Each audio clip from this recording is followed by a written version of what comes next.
Structural isomerism. और दूसरा जो है स्टीरियो आइसोमेरिज्म। यानी हम कह सकते हैं कि ये जो त्रिविम समावेयता है वो आइसोमेरिज्म के अंदर आता है ना। समावेयता मतलब क्या होता है, जब यौगिकों का अणुसूत्र समान होता है लेकिन उसका अणुसूत्र समान होने के बावजूद भी वो अलग अलग नए मतलब अलग अलग प्रकार के यौगिक होते हैं। इसका एग्जाम्पल अगर हम देखें तो अणुसूत्र का समान होना, जैसे एक है फॉर एग्जाम्पल या हम लिख सकते हैं C2H5OH।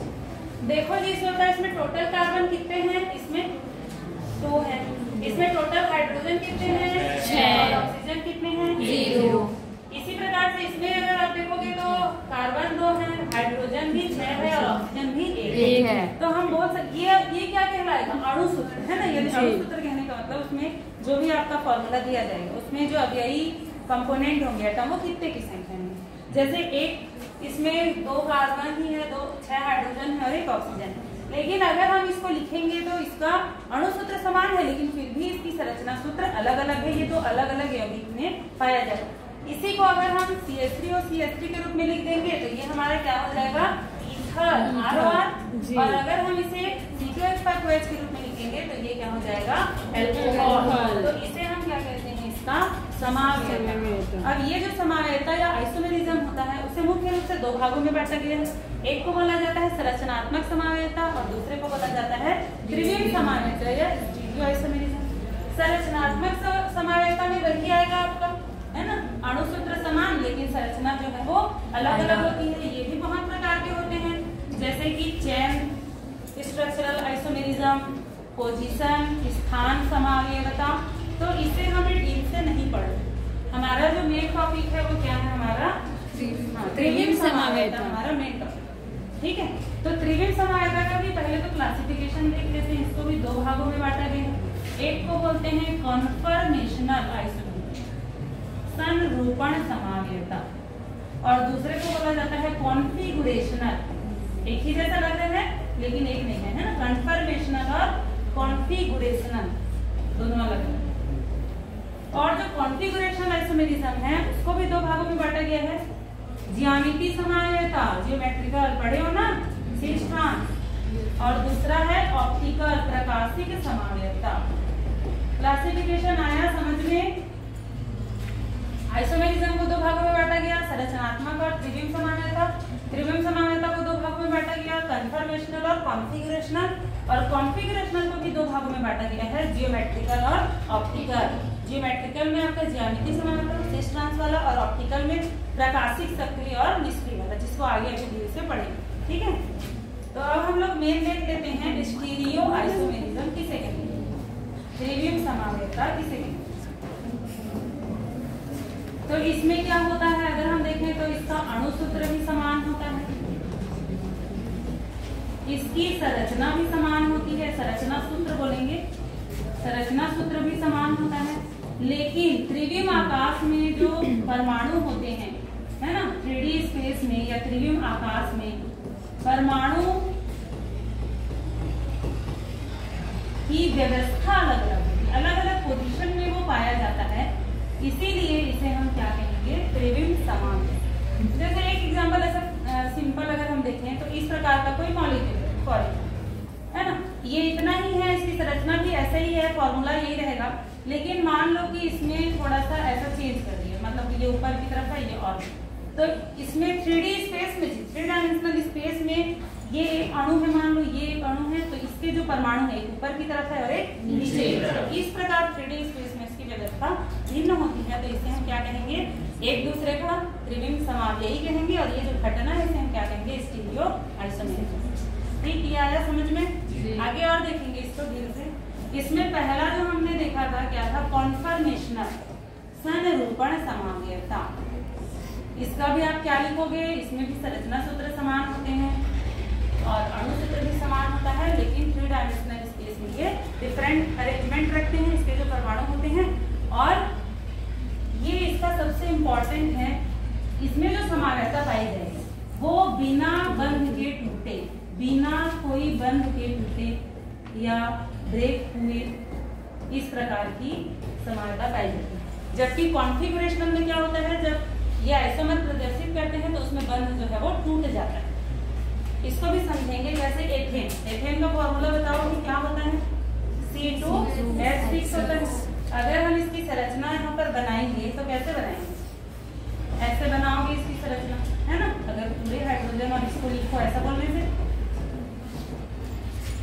अगर हम इसको ऐसा बना दें, देखो ये कार्बन नंबर 1 है और ये कार्बन नंबर 2 है, और इसमें हम ऐसा लिखें, इसमें भी हाइड्रोजन का नंबरिंग कर दो, ये 1 2 और इसको भी वैसा ही लिख देते हैं, ये 4 5 और 6, टोटल 6 कार्बन है ना।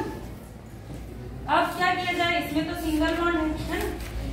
एक को स्थिर रखते हुए अगर ये दूसरे वाले को ऐसा हम रोटेट कर दें, रोटेट कर दे रहे हैं तो इसकी संरचना कैसी हो जाएगी, ये इसमें कोई परिवर्तन होगा जी पहले वाले में नहीं, H1 H2 और इसको रोटेट कर दो 180 डिग्री, 180 से करोगे तो H4 ऊपर है तो नीचे चला जाएगा, और ये दोनों जो है वो नीचे से ऊपर चले जाएंगे। तो क्या हो जाएगा, देखो यहाँ पर ये H4 हो जाएगा, H5 हो जाएगा और H6। तो आप देखो तो दोनों में क्या अंतर है, अणु सूत्र समान है, संरचना सूत्र भी मतलब कि समान है, CH3 ऐसा समान है, इधर भी CH3 है इधर भी CH3, ये संरचना सूत्र समान होना है ना।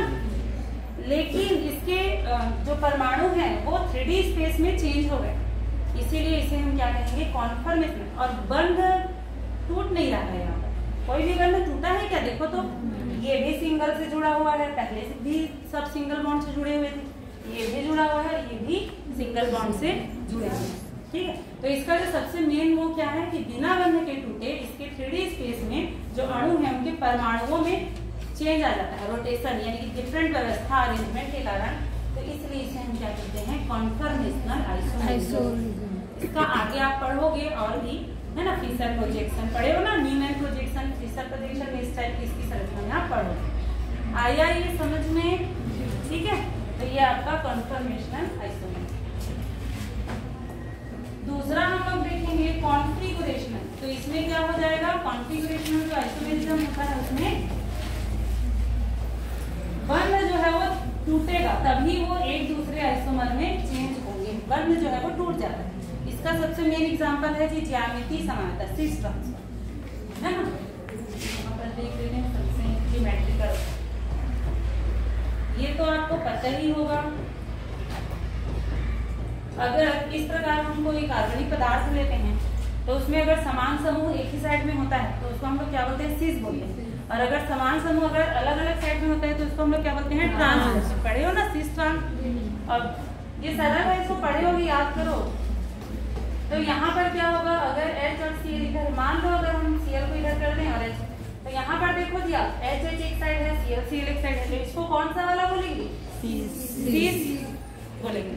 और यहाँ पर क्या है, जो समान समूह है एक दूसरे के जस्ट अपोजिट डायरेक्शन में होता है, जैसे Cl और Hs, तो इसको हम लोग क्या बोलेंगे, ट्रांस। तो यहाँ पर अगर हम ये Cl को इधर लाना है हमको और H को इधर लाना है तो क्या करना पड़ेगा, यहाँ पर बंध टूटेगा कि नहीं टूटेगा, टूटेगा। क्यों, क्योंकि यहाँ पर आपका पाई बॉन्ड है, ऐसा एक तो ऐसा होगा ना, तो ये दोनों भी तो एक दूसरे से जुड़े हुए हैं, तो यहाँ पर ये दोनों जुड़े हुए हैं, आप इमेजिन करो। तो इसको जब मतलब इसको इधर लेके आओगे तो आपका एक जो पाई बॉन्ड है उसको तोड़ना पड़ेगा। सिग्मा बॉन्ड नहीं टूटेगा क्योंकि मुक्त रूप से घूर्णन कर सकता है, लेकिन पाई बॉन्ड तो टूटेगा ना। यहाँ पर समझो, आप इमेजिन करो कुछ बंधा हुआ है तो इसको आपको ऐसे रोटेट कराना है, ये टूटेगा कि नहीं, तोड़ना पड़ेगा ना।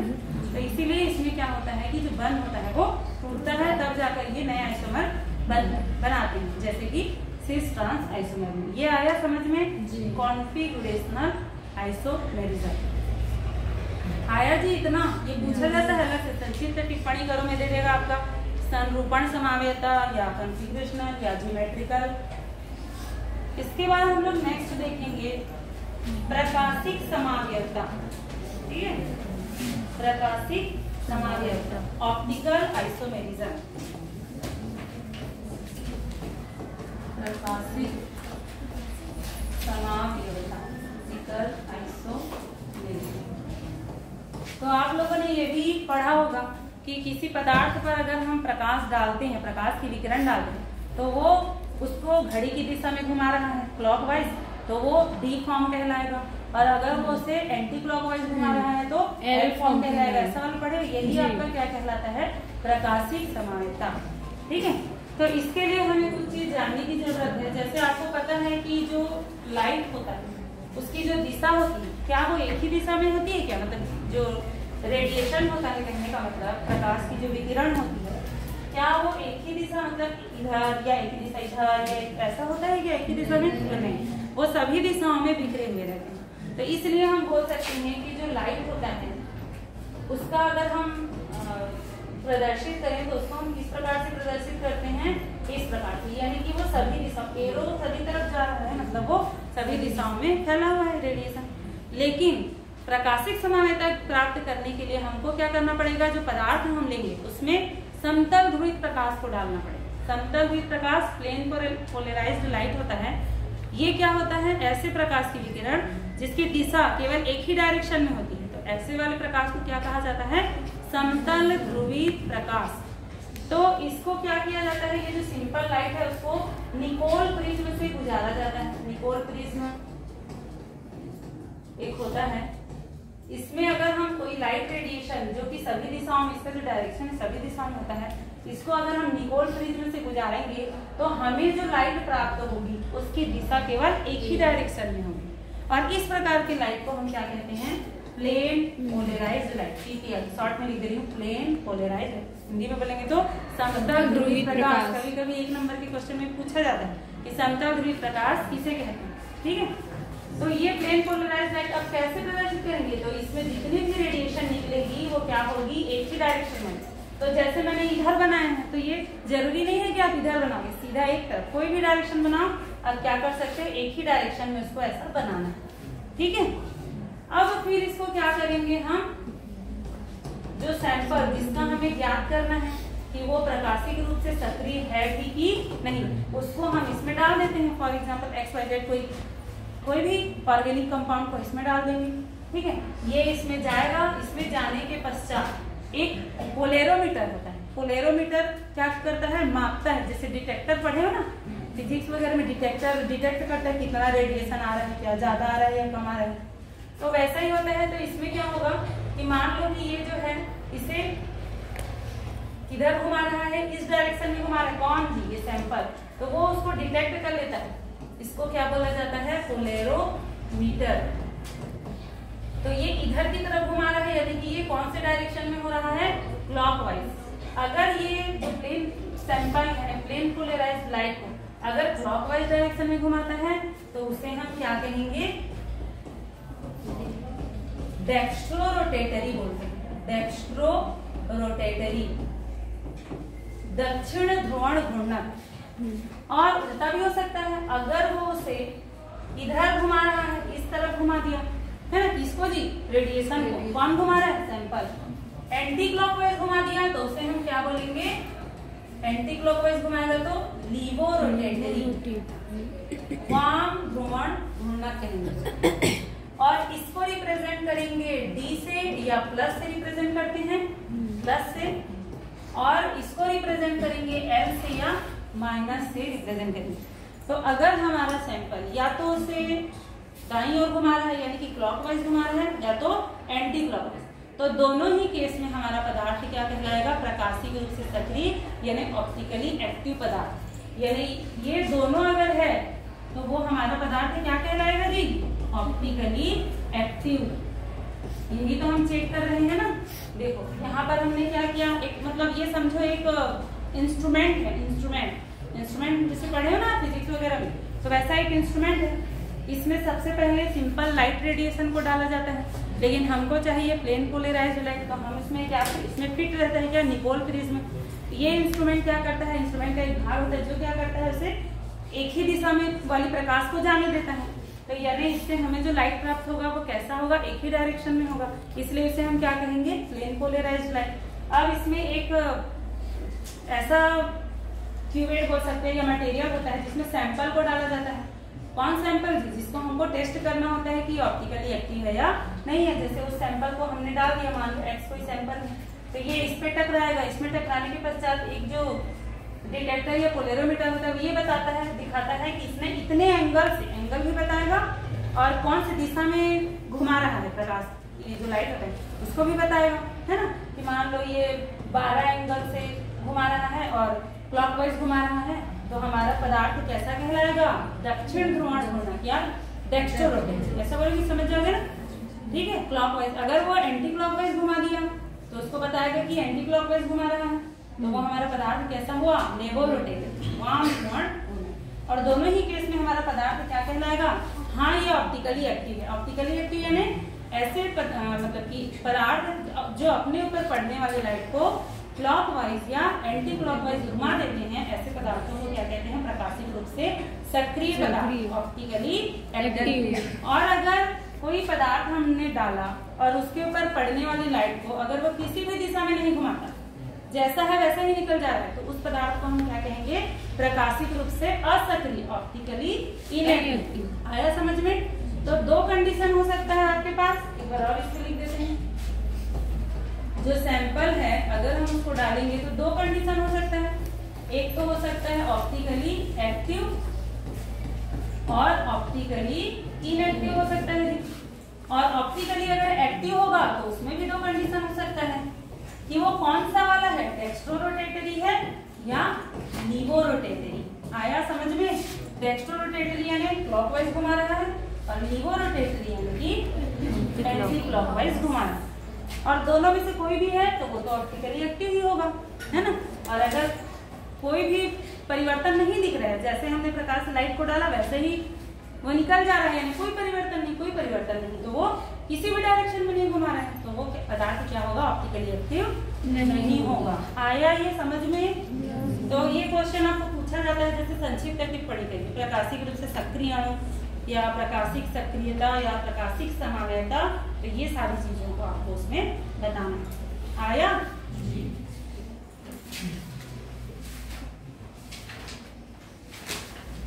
इसके बाद नेक्स्ट जो है टॉपिक हम लोग देखेंगे वो है किरैलिटी। किरैलता तो पढ़े होंगे आप लोग, है ना। क्या होता है बताओ। हाँ, किरैलिटी जो है वो एक ग्रीक शब्द कियर से मिलकर बना, ठीक है। किरैलता, अगर हम इसका सबसे सिंपल उदाहरण देखेंगे तो क्या है, ये दोनों हाथ है ना, तो ये जो अपने राइट हैंड और लेफ्ट हैंड, अब बताओ क्या ये दोनों एक दूसरे के दर्पण प्रतिबिंब हैं। दर्पण प्रतिबिंब तो पहले बताओ सब जानते हो, यानी किसी भी वस्तु को अगर दर्पण के सामने रख देंगे तो जैसे वो दिखेगा वो दोनों एक दूसरे के क्या कहलाएंगे, दर्पण प्रतिबिंब, ठीक है। तो ये हाथ एक दूसरे के दर्पण प्रतिबिंब है कि नहीं, पहले ये बताओ है, क्योंकि आप इसको दर्पण के सामने रखोगे तो ऐसा ही तो दिखेगा। अब ये बताओ क्या इसको उठा के इसके ऊपर रख देंगे तो क्या ये पूरी तरह से अपने आप को ढक लेगा दोनों एक दूसरे को, नहीं, क्योंकि आपको ऐसा है तो ऐसे ही रखना है ना, ऐसा है तो ऐसे नहीं रखना, क्योंकि जो जैसा एज इट इज उठा के रखना है, तो एज इट इज ऐसे उठा के आप रखोगे तो क्या ये एक दूसरे को पूरी तरह से अध्यारोपित कर रहे हैं, ढक रहे हैं, नहीं। तो इस प्रकार हम बोलेंगे कि ये जो दोनों हाथ हैं वो एक दूसरे के क्या कहलाएंगे, किरैल कहलाएंगे, और ये जो घटना है वो क्या कहलाएगी, किरैल। तो इसमें 2-3 टर्म आपको समझना है। एक तो दर्पण प्रतिबिंब समझना है, इसको इनएंसियोमर भी बोला जाता है ना। दर्पण प्रतिबिंब यानी कि किसी भी पदार्थ को अगर आप दर्पण में रखोगे तो उसका कैसा बनेगा, इमेज कैसा बनेगा, और उसको उठा के अगर उस पर एज इट इज रखोगे तो अगर वो एक दूसरे को पूरी तरह से ढक लेगा तो उसे हम सुपर इम्पॉसिबल बोलेंगे, है ना। और अगर पूरी तरह से नहीं ढकेगा तो नॉन सुपर इम्पॉसिबल है। तो अगर दो पदार्थ एक दूसरे के दर्पण प्रतिबिंब है और उसको एक दूसरे पर उठाकर ऐसे रख देने पर पूरी तरह से एक दूसरे को नहीं ढक, तब वो एक दूसरे के क्या कहलाएंगे, किरैल। और ये जो घटना है वो क्या कहलाएगी, किरैलता। आया समझ में। Yes ma'am. तो इसमें देखो ये तो हो गया हैंड का। अगर ओ है, ओ अल्फाबेट या बॉल या ऐसा सर्कल बोल सकते हो, इसका मिरर इमेज बताओ, तो मिरर इमेज के लिए ऐसा सिंबल यूज किया जाता है, तो ये ऐसा ही बनेगा ना। तो इसको उठा के जस्ट इसी में रख देंगे तो एक दूसरे को ये पूरी तरह से ढकेगा कि नहीं, हाँ ढक लेगा। तो ये इसको हम क्या बोलेंगे, ये एक दूसरे का मिरर इमेज है और सुपर इम्पॉसिबल, हाँ सुपर इम्पॉसिबल, ऐसा इसको मतलब बोला जाता है। पूर्ण रूप से एक दूसरे में सुपर इम्पॉसिबल यानी एक दूसरे में अध्यारोपित भी हो रहा है। आया ये समझ में? लेकिन अगर और भी दूसरे अल्फाबेट ले लेते हैं, जैसे कि यहाँ पर ले लिए बी, बी का वो बनाओ, कैसे बनेगा? ऐसे बनेगा दर्पण प्रतिबिंब जी। कौन बोला जी? ऐसे नहीं बनेगा। इसका दर्पण प्रतिबिंब कैसे बनेगा? ऐसे बनेगा क्या जी। तो इसको उठा के इसमें डालो, ये एक दूसरे को अध्यारोपित करेंगे क्या? नहीं करेंगे। ये ऐसा है ना, तो इसके ऊपर अगर हम इसको डालेंगे तो ये ऐसा होगा, यानी एक दूसरे को अध्यारोपित। तो इसलिए यहाँ पर हम क्या लिखेंगे? मिरर इमेज तो है, मतलब एक दूसरे के mirror image, but not super impossible. तो इसको हम लोग क्या बोलेंगे? ये किरैल, एक दूसरे के ये किरैल होंगे और ये एक किरैल, किरैल और एक किरैल। समझ में आ गया होगा, है? इसी प्रकार आप लोग F का बता दो। F फॉन्ट ले लो, फॉन्ट F, इसका मिरर इमेज निकालो, क्या बनेगा? ऐसा बनेगा। तो कैसे बनेगा? कैसे उल्टा बनेगा? ऐसा। ये मिरर इमेज बनेगा। इसको उठा के इसमें रखेंगे तो क्या एक दूसरे को पूरी तरह से ढक लेंगे? नहीं ढकेंगे। तो ये क्या कहलाएगा? किरैल या achiral? Chiral. Mirror image and non super impossible, तो ये भी क्या कहलाएगा? किरैल। ठीक है। और ए का देखो, ए का मिरर इमेज बनाओ, ऐसा बनेगा। क्या कहलाएंगे? ये तो नहीं दूसरे के किरैल या एक किरैल? एक किरैल, क्योंकि मिरर इमेज है और सुपर इम्पॉसिबल भी है। इनको उठा के इसमें रख देंगे तो ये एक दूसरे के एक किरैल कहलाएंगे। तो ये तो बात होगी मतलब वस्तुओं से, है ना। अब हम लोग लेकिन इसमें अध्ययन किसका करेंगे? ऑर्गेनिक कंपाउंड्स का। तो उसके लिए फिर से आपको एक चीज जानने की जरूरत है, एसिमेट्रिक कार्बन परमाणु या असममित कार्बन केंद्र क्या होता है? बताओ आप लोग, कोशिश करो। असममित एसिमेट्रिक कार्बन सेंटर बोल सकते हो या एटम बोल सकते हो या असममित कार्बन परमाणु या किरैल केंद्र भी इसको बोला जाता है। किरैल सेंटर केंद्र भी कहा जाता है।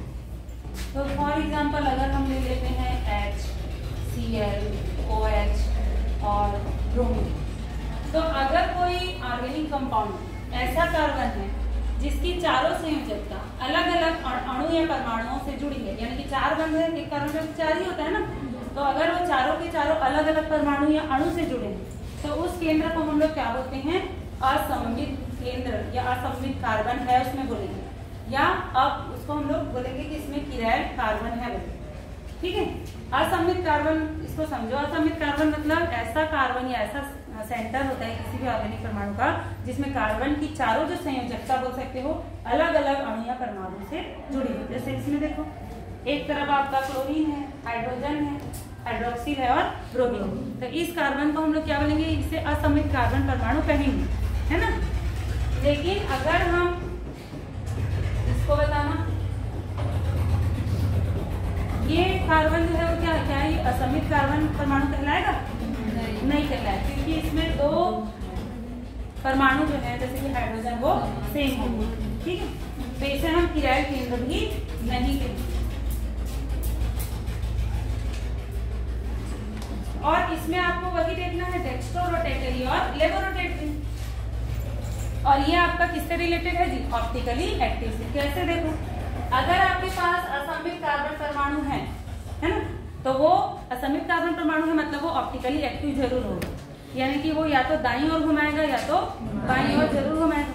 और ये वाला जो है वो क्या कहलाएगा? ऑप्टिकली इनएक्टिव, क्योंकि इसके पास असममित कार्बन परमाणु नहीं है। क्यों नहीं है? क्योंकि इसमें दो जो परमाणु है वो सेम हो गए। कोई भी हो सकता है ना, जरूरी नहीं है कि वो हाइड्रोजन है। आया ये समझ में? और डीएल जानने के लिए भी एक नियम है। डीएल जानने के लिए क्या करते हैं? कार्बन से जुड़े वाले जितने भी पहले तत्व होते हैं उसकी परमाणु क्रमांक को देखेंगे। जैसे कि इस कार्बन से जुड़ने वाला पहला तत्व को देखो, ब्रोमीन है, क्लोरीन है, हाइड्रोजन है और ये OH नहीं, ऑक्सीजन को देखो। ठीक है। तो किसका परमाणु क्रमांक सबसे ज्यादा होगा? जिसका, उसको नंबर 1 डालेंगे। वरीयता क्रम, प्रेफरेंस रूल लगाएंगे, है ना। तो इससे जुड़ा बताओ तो आपको ज्यादा होगा लग रहा है, ब्रोमीन का, स्वाभाविक सी बात है। तो इसको हम लोग क्या मान लेंगे 1, और उसके बाद क्लोरीन का, फिर उसके बाद ऑक्सीजन का 3 और फिर उसका हाइड्रोजन। तो फिर 1 2 3 4 करके उसको ऐसा घुमा देना है। तो यहाँ पर अगर आपका ये तो 4 जा रहा है, तो 4 जो है वो पीछे की तरफ है, यानी कि आपको क्या करना है, इधर से 4 इधर की रहेगा, उधर की तरफ से आप इसको घुमा सकते, या तो डायरेक्ट होगा आपका 1 2 3 4। तो ये आपका क्या हो जाएगा, इधर की तरफ जा रहा है, इधर की तरफ जाएगा, मतलब कि ये कौन से डायरेक्शन में जा रहा है, क्लॉकवाइज। और क्लॉकवाइज से मतलब कि ये कौन सा वाला फॉर्म है, डी फॉर्म, यानी डेक्स्ट्रो रोटेटरी। आया ये समझ में? और एग्जांपल देखते हैं इसका, जैसे कि इसमें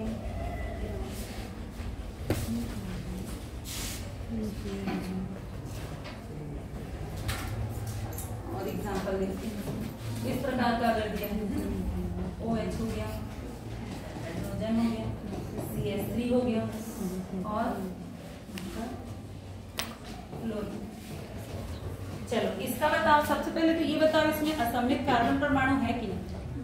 इसमें तो यहाँ पर आपका ये कुछ नहीं है, मतलब क्या है, कार्बन है ना, जैसा मतलब क्रॉस रहता है वहाँ पर कार्बन। तो बताओ सबसे पहले ये असममित कार्बन परमाणु है कि नहीं? है ना? क्यों है? क्योंकि चारों से अलग अलग, एक OH है, H है, CH3 है और क्लोरीन। तो मतलब कि ये ऑप्टिकली एक्टिव होगा कि इनएक्टिव होगा? एक्टिव होगा। अभी तो पढ़े ना, जिसके पास भी असममित कार्बन परमाणु है मतलब वो ऑप्टिकली एक्टिव होगा, या तो वो दाईं ओर घुमाएगा या तो बाईं ओर। तो अब आपको ये देखना है कि ये डेक्स्ट्रो रोटेटरी है या लेवो रोटेटरी। इसको देखने के लिए हमको क्या करना पड़ेगा, नंबरिंग करना पड़ेगा। और नंबरिंग कैसे करते हैं, तो कार्बन से जुड़ने वाले जो पहले आपके तत्व होते हैं उसके परमाणु क्रमांक को देखा जाता है। तो सबसे बड़ा जो रहेगा उसको 1, फिर उससे छोटा 2, फिर उससे छोटा 3, फिर उससे छोटा 4। तो इसमें बताओ सबसे ज्यादा परमाणु क्रमांक किसका है, क्लोरीन का 9 होता है ना, तो इसका 1 मान लो। फिर ऑक्सीजन होगा, फिर इसका 4 होगा और इसका 3 होगा। तो 1 के बाद सीधा 2, तो 1 2 3 4 ये भी क्या होगा आपका क्लॉकवाइज, यानी कि दक्षिण ध्रुवक या डेक्स्ट्रो रोटेटरी। आया ये समझ में? और बताओ, जैसे आपका COOH कर दो, इधर OH कर दो, इधर क्लोरीन। चलो इसका बताओ, ये वाले का सबसे पहले तो ये बताओ, ये ऑप्टिकली एक्टिव होगा या नहीं? होगा, क्योंकि असममित कार्बन केंद्र है। 1 2 3 करो, क्लोरीन का 1 होगा, फिर ऑक्सीजन। अब यहाँ पर अगर इस टाइप का आपको दिया जाए तो आपको इसमें कंफ्यूज नहीं होना है कि भाई इसमें तो 2 ऑक्सीजन है, इस टाइप का कंफ्यूज नहीं, क्योंकि पहले COH कार्बोक्सिलिक ग्रुप में पहला वाला आपका क्या है, कार्बन। तो कार्बन का ऑक्सीजन से कम ही होता है जी। तो इसलिए हमको दूसरा नंबर में ये आएगा, तीसरे में ये आएगा और चौथे में। तो 1 2 3 4 यानी कि ये कौन से एंटी क्लॉकवाइज यानी कि लेवो रोटेटर। आया ये समझ में? ऐसे ही आपको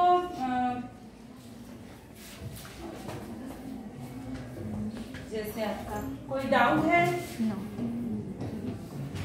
COOH, H, OH, OH, H और COOH ये टार्टरिक एसिड है ना।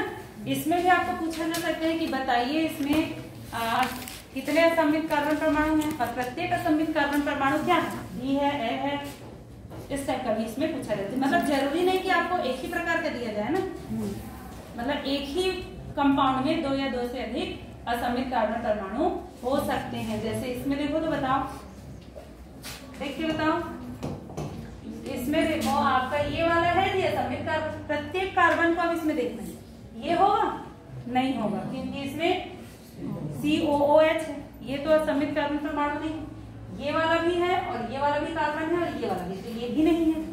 अब ये वाला है कि नहीं, इसके लिए आपको क्या करना पड़ेगा, इसके चारों बंध को देखना पड़ेगा कि चारों अलग अलग से जुड़ा है कि नहीं। तो देखो तो बताओ, ये अलग है, ये अलग है, ये अलग है, तो इसके लिए अगर आप देखोगे तो इस पूरे को एक मानोगे ना, CHOH एक मानोगे कि नहीं, ये पूरा एक मॉलिक्यूल बन गया समझो। तो अब बताओ ये जो कार्बन है वो आपका सिमेट्रिक है कि नहीं? नहीं है। कैसे नहीं है बता, कार्बन है नीचे से तो कार्बन, ये पूरे को एक मानना है ना, ये COH है, लेकिन ये COH बस है क्या? नहीं। अगर ऐसा होता तो ये COOH होता और ये COOH होता और H और OH।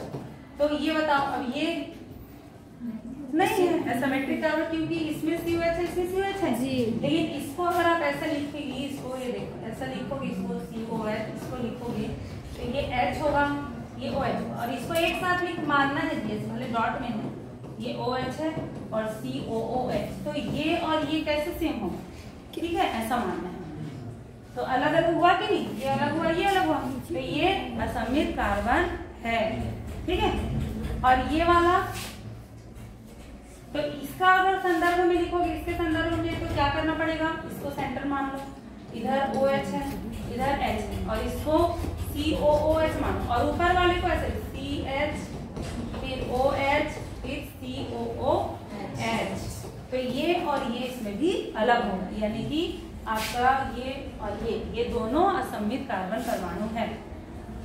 आया कि नहीं समझ में? हाँ, ऐसा आपको करना है। ठीक है, पहले असमित कार्बन परमाणु छांटना है, फिर उसके बाद नंबरिंग करना है, और 1 2 3 मतलब जिधर जाएगा उसको रोटेट करवाना है। रोटेट करवाने के बाद अगर टी क्लॉकवाइज जा रहा है तो टी है, और एंटी क्लॉकवाइज जा रहा है तो आपका इसका होमवर्क है, ये दोनों को आप बता कर लाना कि ये जो कार्बन 1 मान लो और इसको 2 मान लो, ये C1 और C2 जो है वो कौन सा वाला है? मतलब C1 और C2 क्या दोनों D हैं, क्या दोनों L हैं, या एक D एक L क्या है? ठीक, कितना 12 20